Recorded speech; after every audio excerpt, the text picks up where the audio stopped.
Hello and good afternoon to everyone. So in this video we will be discussing weekly contest 500. So let's start with the question number 1. So question number 1 is read code 3917, which is count indexes with opposite parity.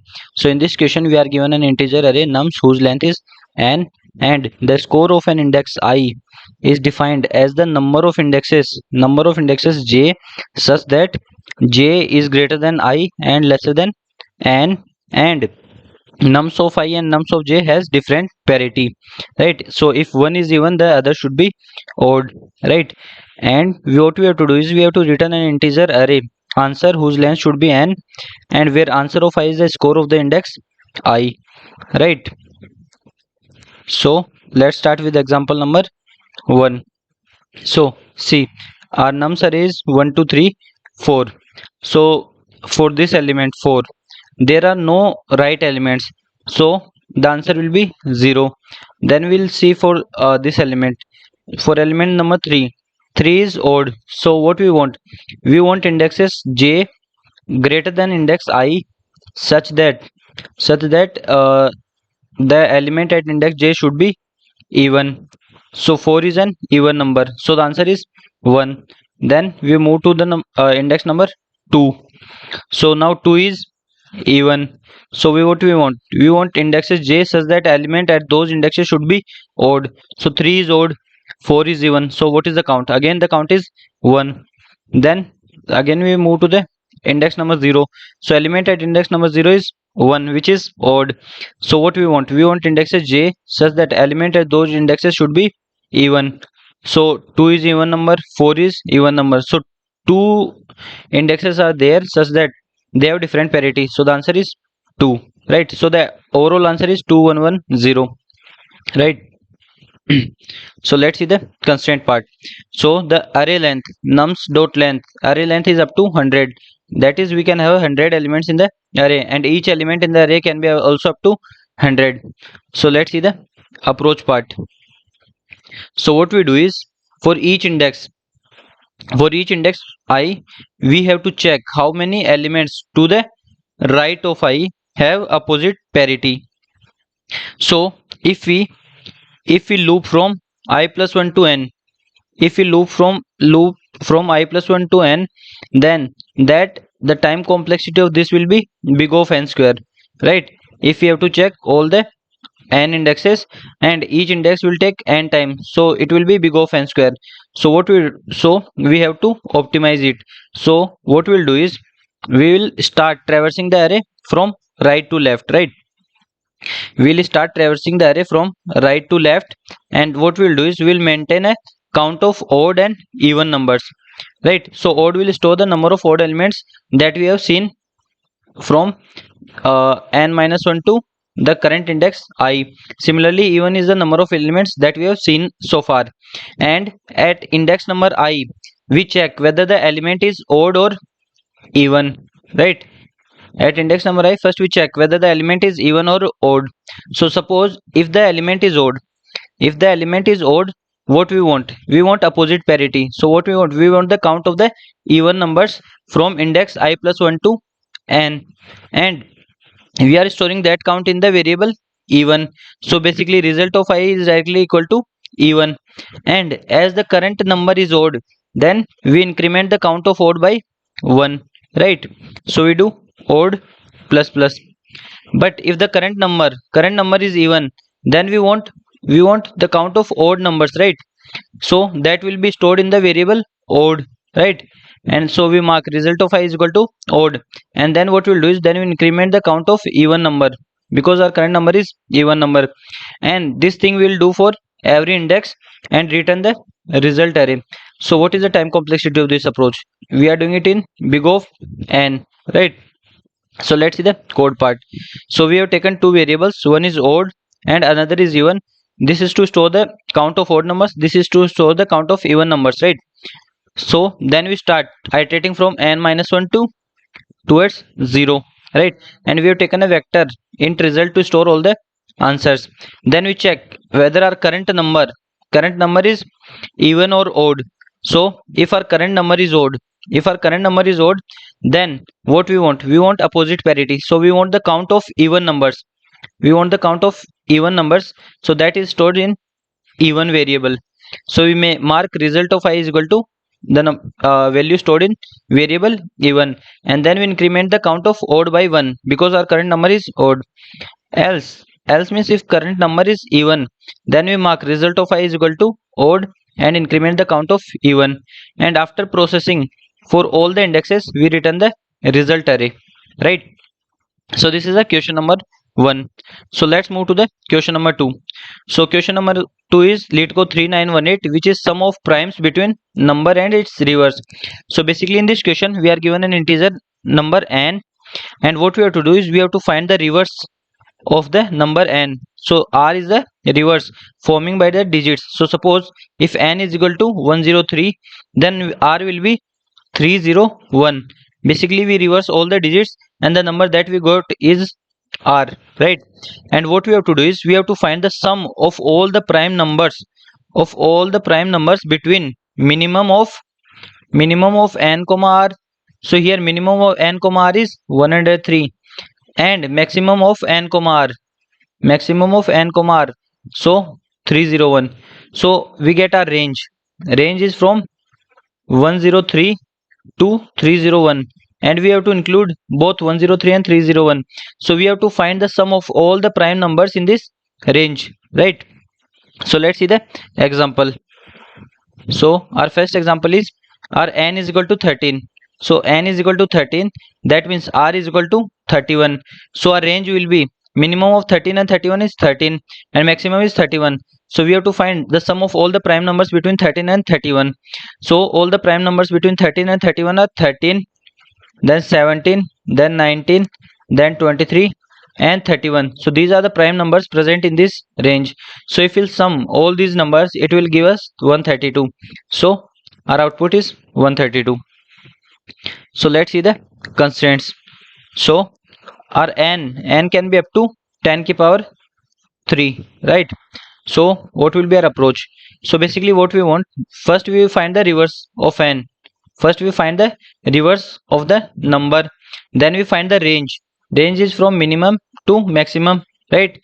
And then we have to find the prime numbers in this range and return their sum. This is what we want. So first we start with the reversing the number, right? So how do we reverse a number?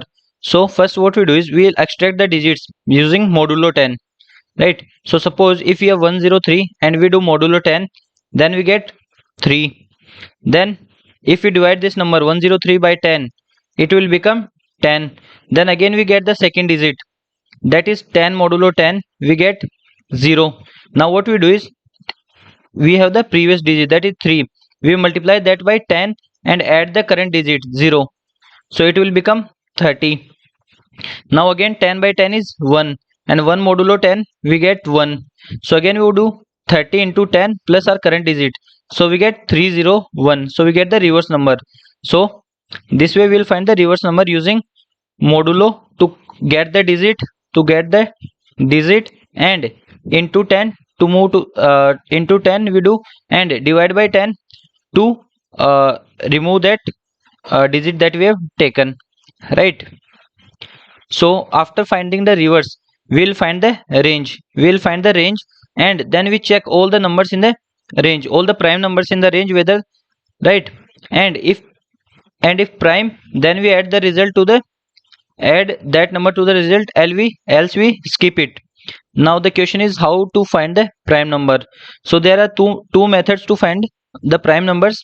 So the normal method is like we take a number x, then we check if x is lesser than equal to 1, then it is not a prime number. X is equal to 2, it is a prime number. And then if x is divisible by 2, then it is not a prime, right? Only 2 is the number which is divisible by 2 and prime number.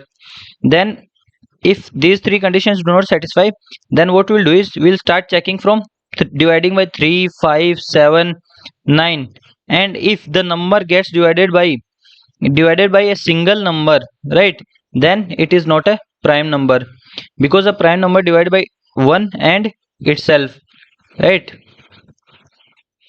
And at the end what we'll do is we'll return true, right, if it is a prime number. The second method is C of, I am unable to pronounce this word, Eratosthenes, like something like that. So in this, what we do is, suppose whenever we get a prime number, na, whenever we get a prime number, we mark all its multiple as non-prime. We mark all its multiples as non-prime. Suppose we have to find all the prime numbers up to 20. So first we get 2 as prime. Then we mark 2, 4, 4, 6, 8, 10 up to 20. All these numbers as non-prime.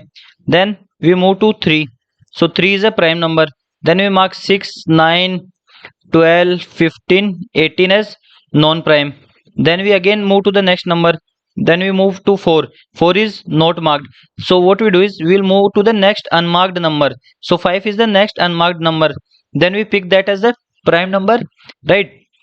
Pick the next unmarked number as a prime number and do the same thing, and we will do this until root of n. So this is C of Eratosthenes, right? So let's see the code of it. So whenever we get a prime number, we mark that as prime, and then we mark all the multiples of it as non-prime, right? So this way we'll find all the prime numbers, right? So these are the two methods to find all the prime numbers. So let's see the full code. So we have used a simple division method to find the prime. So this is the code of that. Then we have the functions. We have the function to reverse the digits. So this is to find the r, right? So first we find this is the main code.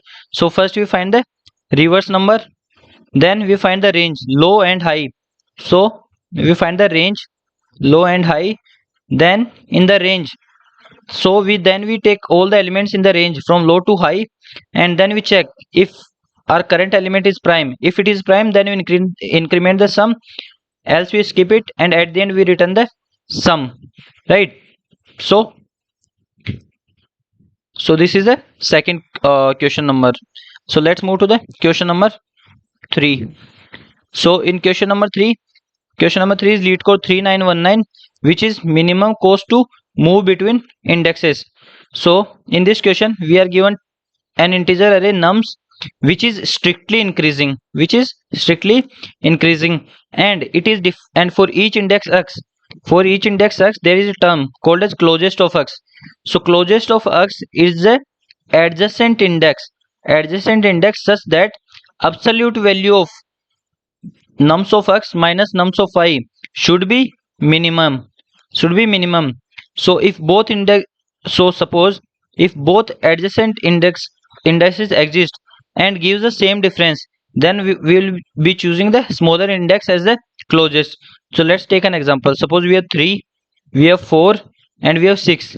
So the difference of 3 and 4 is 1, and difference of 4 and 6 is 2. So which one is the closest of 4? So 3 is the closest of 4 because the difference is lesser, right? So this way we define the closest.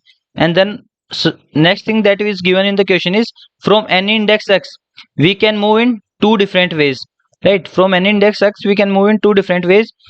So first way is we can move to any index y. And the cost will be the difference of the elements at x and y. And the second is we can move to the closest of x, and the cost is 1, with the cost of 1. So these are the two different movements that we can do from any index. Next, what we are given is, we are given a 2D integer array queries, where each element in the queries give us a left in the li and ri, and what we have to do is we have to calculate the minimum total cost to move from index li to index ri, right? And we have to return an integer array answer which will store the minimum cost for each ith query, right? So let's see the example to get the question more clearly. So here we are given the nums arrays -5, -2 and 3, and these are the queries. So first of all we will find the closest for each index. So closest indexes are 1, 0, 1 for all the elements. See, for index number 0 there is no previous element, so its closest will be next element, which is 1. For this element, so if we see difference, -5 -2, it will be -5 plus 2, right? It will be 3. Then -2 -3, it will be -5. And if we take the absolute value of this, then it will be 5. It will be 5. So which one is minimum out of 3 and 5? 3 is minimum, so the closest value is 0. 0 is the closest value. Similarly, for the last element 3, there are no right elements, so the closest value is the previous element, which is index number 1. Now our first path is, we have to go from 0 to 2. We have to go to from 0 to 2. So what we do is, first we go to 0 to 1 and 2. This is where we have to go. So the closest of 0 is 1. Closest of 0 is 1. So the cost to go from 0 to 1 is 1. And then we have to go from 1 to 2. But there is no direct path from 1 to 2. So what we have to do is, we have to take the other method without closest. So to go from 1 to 2, we have to occur the cost, that is 3 minus and minus of 2, that is 3 plus 2, which is 5. So the total cost from 0 to 2 is 6. So even if you see here, so 6 is the cost. So this way we will solve all the queries and find the total cost, and at the end we return the answer array. We return the answer array that will store the minimum cost for all the queries, right? So let's move to the constraints. So in constraints, we are given nums dot length. Nums dot length can be up to 10 की power 5, and each element in the array can be from -10 की power 9 to 10 की power 9, and it is given that the nums array is strictly increasing. Nums array is strictly increasing, and the total number of queries that we have is up to 10 की power 5 queries, right? Total queries that we have is 10 की power 5, and each query has two parts, that is li and ri, and these indexes can be up to 10 की power 5, which is nums dot length, right? So let's move to the approach part. So what we have to do is, first of all, we have to find the closest of each index. We have to find the closest of each index, right? So what we do is, see, as it is given in the question that our array is increasing, so the closest of each index will be either its left element or its right element. So what we do is, we will find the left difference. We find the left difference and we find the right difference, and then we check which difference is minimum. So if left is less than left is minimum, then we take the left as the closest, else we take the right as the closest, right? So this way we will find the closest value of each index. Once we find the closest, next we will see what are the allowed moves. So either we can move to the closest of index I and with the cost of 1, or we can jump anywhere and the cost will be the difference of the elements present at those two indexes. But suppose if we jump from I to j, then the cost will be nums of I minus nums of j, right? And absolute value of that. Suppose this is like direct jump, but what if I'll go step by step from I to j, that is I go from I to I plus 1, then I plus 2 and up to j. So the cost will be, see, cost of this step I plus 1 minus nums of I, then the cost of this step is nums of I plus 2 minus nums of I plus 1, and the cost of this step is nums of j minus nums of j minus 1. So if you see, this I plus term will be cancelled from here. Similarly, all the terms get cancelled and we get nums of j minus nums of I, which is the same cost, as a direct jump. So if either we go step by step, or we directly jump from I to j, the cost will be same, right? The cost will be same. So using this thing, what we'll do is we'll formulate our approach. So walking step by step is a better option than jumping directly. So instead of jumping I to j directly, what we'll do is we'll go from I to I plus 1, then I plus 2, and so on up to j. So we go step by step instead of jumping directly. So now our problem becomes we have to move only between adjacent indexes, right? We have to move only between adjacent indexes, that is either I to I plus 1 or I to I minus 1, right? So this is our problem. So let's see what is the cost of adjacent move, right?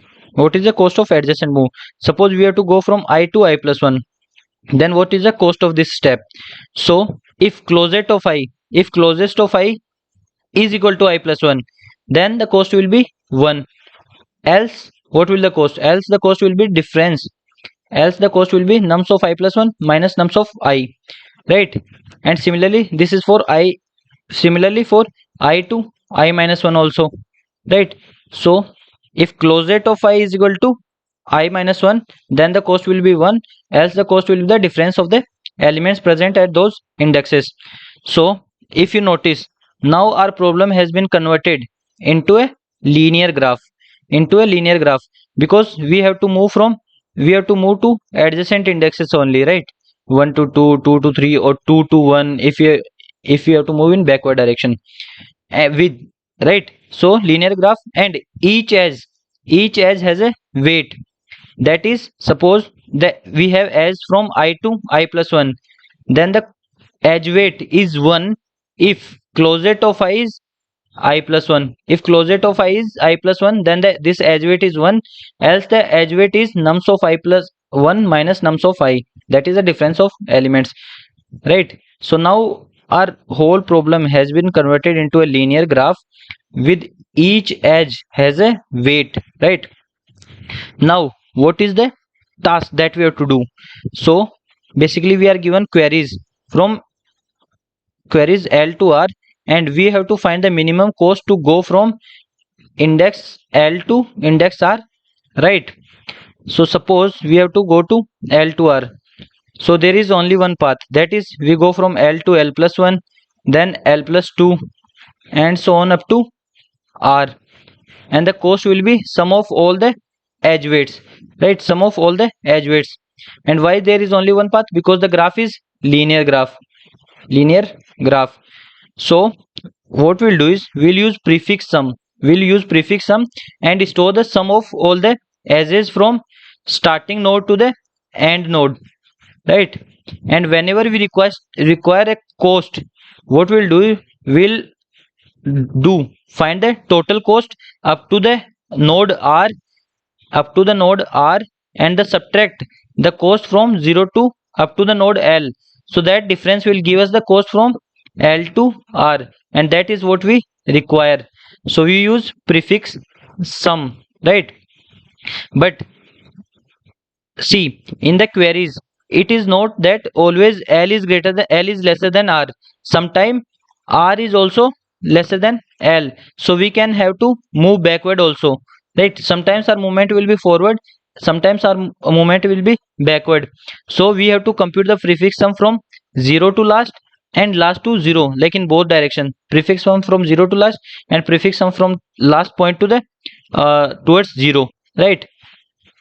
So, and then as per the relation between L and R, we'll decide which prefix to use, either forward prefix to use or backward prefix to use, right? So this is our approach. So let's move to the code part. So in the code part, first we have taken the size, and then we have taken the vector, and then we have computed the closet for each index, right? So if index is equal to 0, then the closet will be the next index, that is 1, or if index is equal to the last element, that is n minus 1, then closet will be the previous element, that is n minus 2. Then, and for the rest of the indexes, we find the distance between the left and right index, and then check if left is lesser than or equal to right, then the closest will be the left index, else the closest will be the right index. So this way we'll find the closest for all the indexes. Now after finding the closest, then we find the forward cost, that is prefix from 0 to last. So what we do is, if closet of I is equal to I plus 1, that means the cost to go from I to I plus 1 is 1. So we store forward of I plus 1 is equal to forward of I, and the current value is 1. Else forward of I plus 1 is equal to forward of I plus the difference of the two elements. So this is the cost. So this is forward prefix. Similarly, we calculate backward prefix, that is from n minus I to 0, right? So we have calculated the forward prefix and we have calculated the backward prefix, right? And then what we'll do is, then we answer the queries one by one. So we take the queries, we take L and we take R. Now if L is less than R, if L is less than R, then we have to move forward, we have to move in forward direction. So we take forward of R, that is prefix of R minus prefix of L. So this will give us the cost to move from L to R. Else if L is less, if L is greater than R, then we have to move backward, so we use backward prefix. So this way we'll answer all the queries and at the end we will be returning our answer. So this is the question number 3. So I hope I am able to explain you all the 3 questions properly. So let's move to the question number 4, which is lead code 3920, that is maximize fixed points after deletion. So in this question we are given an integer array nums and a position I. A position I is called fixed point if nums of I is equal to index. That means suppose at index number 3, suppose we have value 3, then this is a fixed point because the value and the index value both are same. Now what we have to do is, we can delete any number of elements from the array, and after each deletion the remaining elements will shift to left, the remaining elements will shift to left and reassigned indexes from the starting from the index number 0. And what we have to do is, we have to return the maximum number of fixed points, which we can achieve after performing any number of deletions. So basically we have to maximize the number of fixed points either by deletion or without deletion. So this is what we want. So let's see the example. So here our input is 0 to 1. So suppose if we delete 0, then we get 0 and 1. So the number of fixed points is 2. So we have deleted 2 and we get number of fixed points as 2. So let's see the example number 2. So in example number 2 we have 3 1 2. So index 0 1 2. So now we have two fixed points already. Suppose if we delete 3, then we get 1 and 2. Now the fixed points is 0. So at max how many fixed points we have? We have 2 fixed points, and so we do not need to delete any element because in the initial array we have 2 fixed points, which is the maximum number of fixed points we can achieve. So let's see the constraints. So the nums dot length is 10 ki power 5, and each element in the nums array can also be up to 10 ki power 5.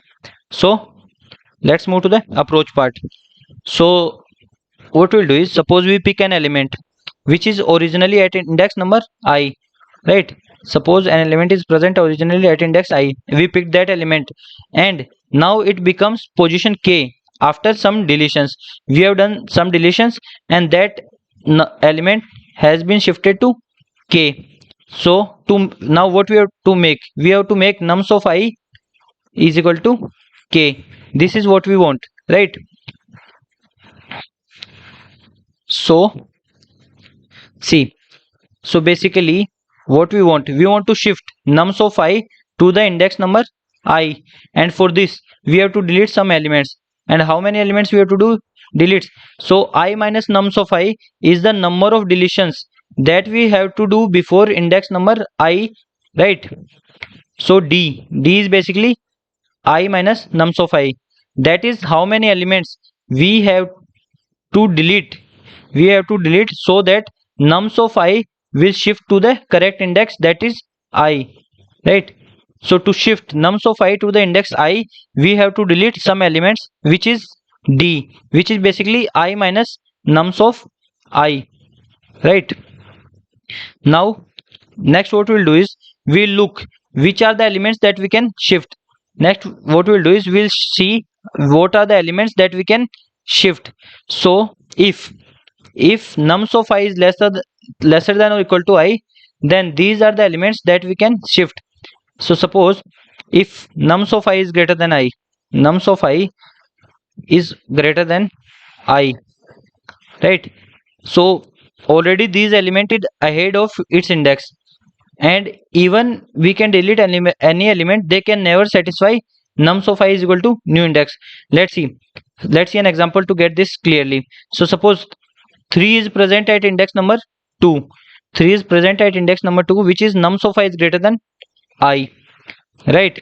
So even if we delete any number of element, there is no chance that 3 can reach index number 3, because 3 is already present at index lesser than or equal to 3, right? So so the condition for the element that we can shift is nums of I is lesser than or equal to I. So if any element that satisfies this condition, that means we can shift that element to its index by deleting some elements, right? So for all the elements that satisfy the condition nums of I is lesser than or equal to I, we'll find how many number of deletions we require for that particular index, right? So for every element that satisfies this condition, we'll find D for that. D is the number of deletions required to shift that element to its correct index, and then we store these. Let's call these elements as candidates. So we store all the candidates as number of deletions comma nums of I in the candidate array, or like C. So we have stored all the candidate values. Now after storing, what we'll do is we'll sort the candidates first on the basis of D, and then we'll sort on the basis of value, right? Now you may think why the sorting is required. So let's see an example for to understand why the sorting is required. So suppose we have this nums array 20134, then we have find the D and value. So for this one to go to index 1, how many deletions we need? We need one deletion. For this 0 to go to index number 0, how many deletions are required? One deletion is required for element 0, one deletion is required for element 1, 0 deletion is required for element 3 because 3 is present at index 3, 2 deletions are required for element 2 because 2 is present at index 4, one deletion is required for element 4.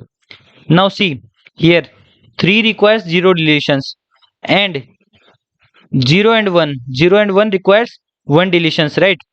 So if we process, let's say if we process 0 directly, right? If we process 0 directly, and 0 requires 1 deletion, and 0 requires 1 deletion, so if we process 0 and 0 requires 1 deletion, 0 requires 1 deletion, so if we process 0 directly, all the elements will be shifted by left shift by 1 position. All the elements will be left shifted by 1 position.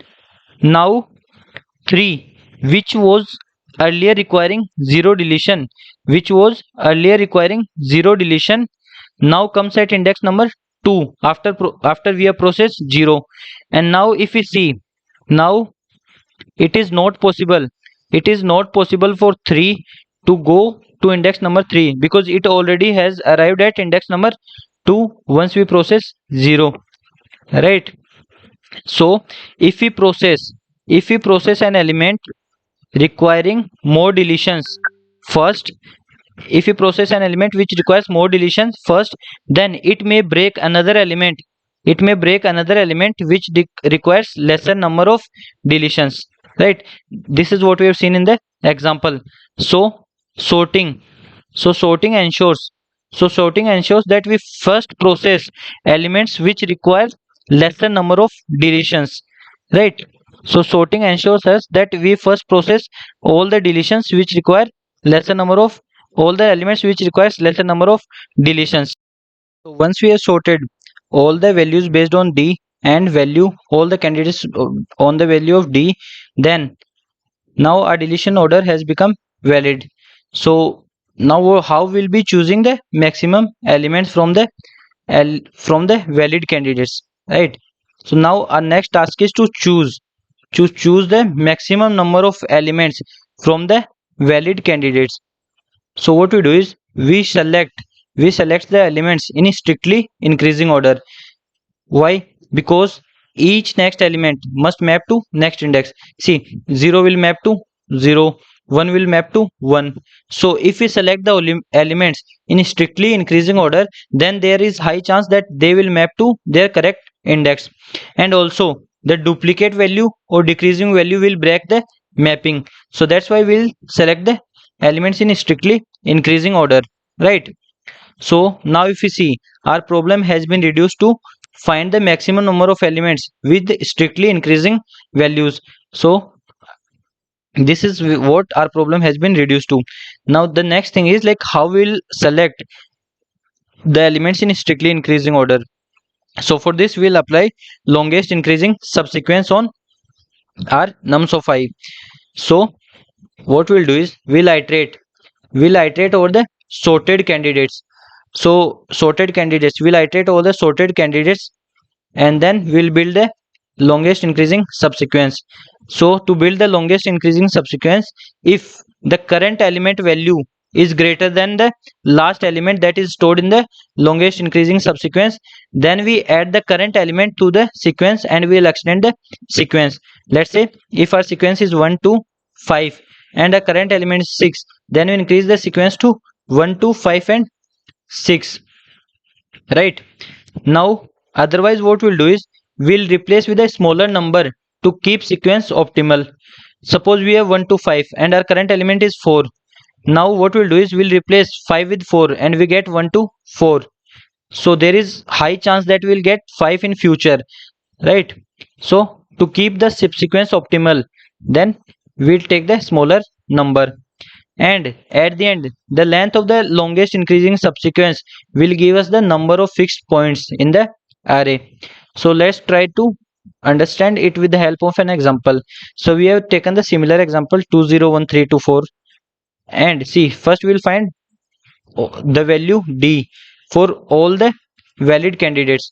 That means if nums of I is lesser than or equal to I, that means that candidate is a valid candidate, and for them we'll find the D and then we'll store D comma value. So these are the valid candidates. After finding the valid candidates, we'll sort by D comma value. So we get this 0 3 1 0 1 1 1 4 2 2, right?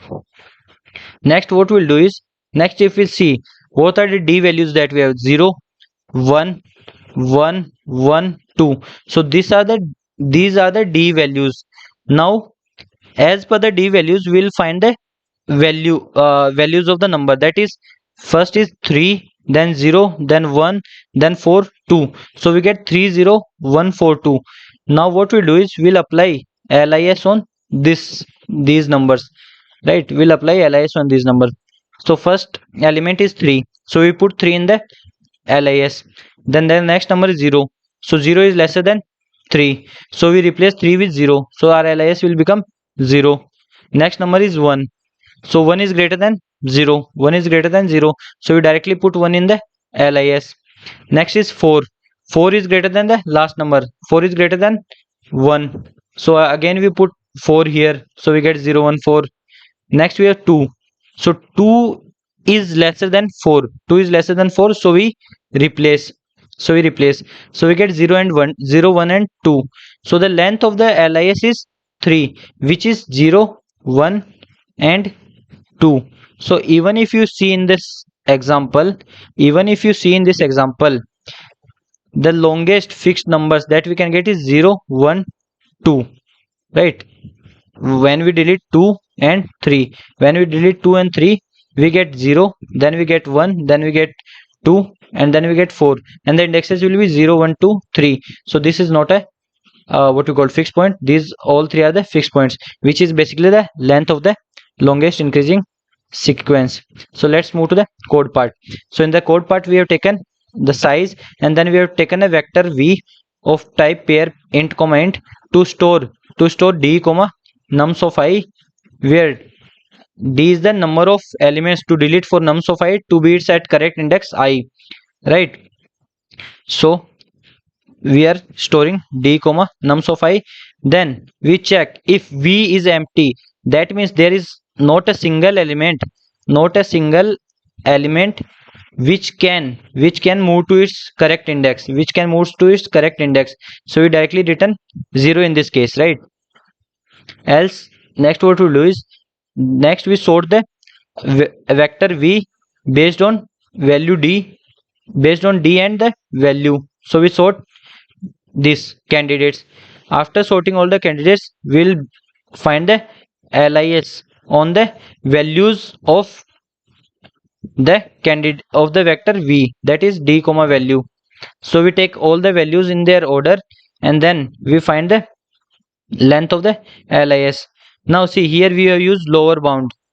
So what it will do, it will give us the iterator of that value, whose element is greater than or equal to value, right, in the LIS list, So if we get iterator is equal to list dot end, means there is no bigger element, than the current element, then we directly push the value in the list. Else what we'll do is, else we replace with a smaller number, else we mark value of iterated is equal to the current value, right? And at the end we'll return the size of the longest increasing subsequence. So I hope I'm able to explain you all the 4 solutions properly. So if you get all the 4 solutions, please make sure to subscribe the channel and like the video. Thank you.